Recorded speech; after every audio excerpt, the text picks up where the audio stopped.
નમસ્કાર. આજની ટ્રીકમાં એવા વાક્ય જોઈએ જેમાં સૌથી છેડે પડ્યું અથવા પડીતો હોય જ. આ બેમાંથી કોઈ એક અને વાક્ય પૂરું.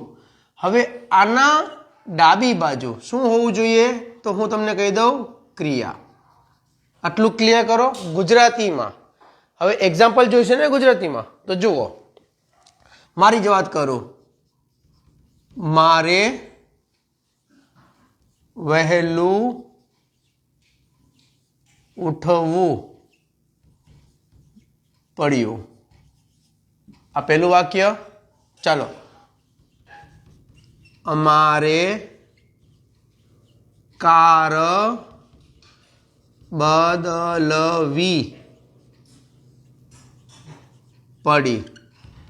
સરળ છે. ગુજરાતીથી અંગ્રેજી શીખવું સરળ છે. ગુજરાતી તમને આપશે દિશા, જો બદલવી હોય અંગ્રેજીમાં દશા, તો પકડી લ્યો આ પડ્યું પડી સાથે ક્રિયા, પડ્યું પડી સાથે ક્રિયા. તો ક્રિયામાં આ છે V1, બદલવું એટલે પણ V1 છે.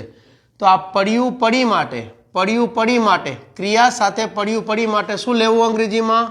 સિમ્પલમાં કહું તો હેડ ટુ. કોના માટે? પડ્યું અને પડી માટે. અને ક્રિયા એટલે V1.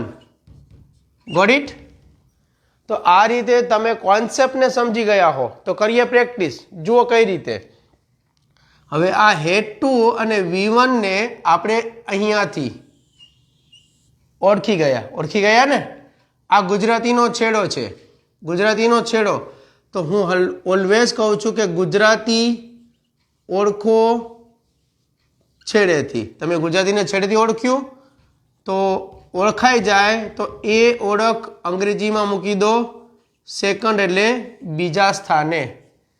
સેકન્ડ એટલે બીજા સ્થાને. તો બીજા સ્થાને એટલે કરતા પછી.